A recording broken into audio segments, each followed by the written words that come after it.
Welcome back to the channel. First time here, like and subscribe. So Sony decided to announce the games that are coming to each respective tier in their new service. And it's not all of the games. They just sort of gave people a taste of what the plans were. And I have to say, I spoke to some people, particularly from Nintendo, about their strategy when it comes to services and the fact that a lot of their games, most of their games that they create, just sell ridiculously well to a built-in base of consumer. They're not going to put those games day and date in a service. So what's the strategy? And the response that I got was very telling, and it makes sense to me. And it is that if you ensure that everything that you create internally is of a high quality in each generation that you're in. So for instance, in the PS1 generation, Sony's first party created some really great games. And they did that in the PS2 generation, the PS3 generation, and the PS4 generation. And they're doing that in the PS5 generation. Now, in the PS1 generation, when they created those games, they sold them to a built-in base of consumer who wanted to purchase those games. They were actually engaged in purchasing. There wasn't this day and date idea. There wasn't this give me it for $15 or $20 a month. It's $50 or $60. And the handshake between the consumer and PlayStation was that the games coming to PlayStation 1 were going to be of a high quality.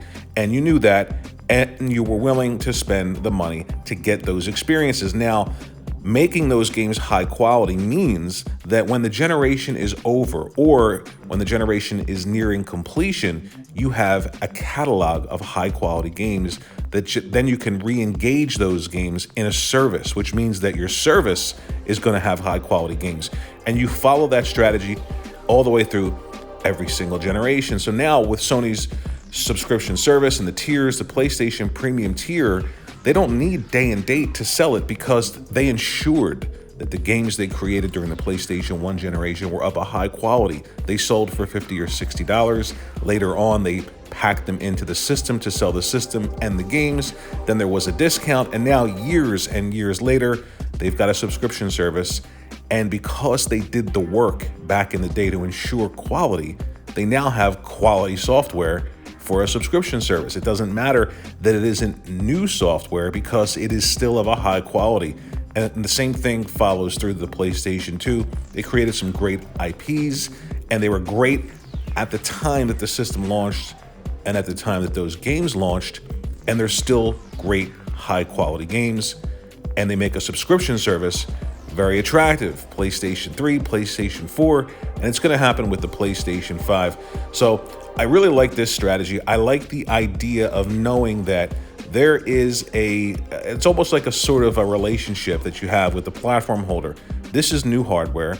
We're going to create the best new experiences on this hardware. So if you like action adventure, if you like RPG, they're going to define those genres. Sony's first party is going to do that. Now, I'm only saying that because they've done that in the past. They've done that throughout each subsequent generation. So I'm willing to spend for those experiences because I know those experiences in this generation that's current are very expensive to make, and I want those experiences. Now, later on down the line, after the PlayStation 5 generation is over and we get a PlayStation 6, guess what games Sony is going to be able to draw from for a subscription service?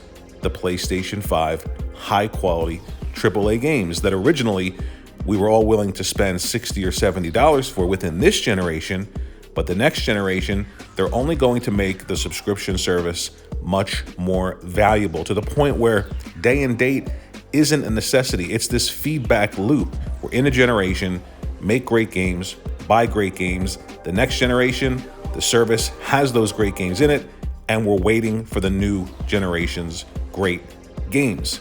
It's very simple. I like the idea, and I think the games that they have in the service that they announced, I just think it's unbelievable. You have to go for that PlayStation Premium tier. It's $120 a year. That's $60 less than Game Pass. The big selling point for Game Pass is day and date, and day and date really hasn't worked out too well. And again, I'm not trying to, throw any kind of a negativity towards Game Pass. But for me, Microsoft's internal quality of their first party is a question mark. So day and date really isn't that attractive to me. Now, those games could be great. Starfield could be great. And it's a plus that I can get them that month, rejoin Game Pass for 15 bucks and play those games. Absolutely, absolutely, that's a plus. But with Sony, I know their strategy, and it's the same for Nintendo. We're in a new generation, create new experiences, spend the money to make these games define the respective genres that they're in. The consumers are there and willing to purchase those games, not willing to rent them through a service. They're willing to purchase those games. And because that high quality is there, that ensures you a catalog of games to draw from in the future to make a service attractive.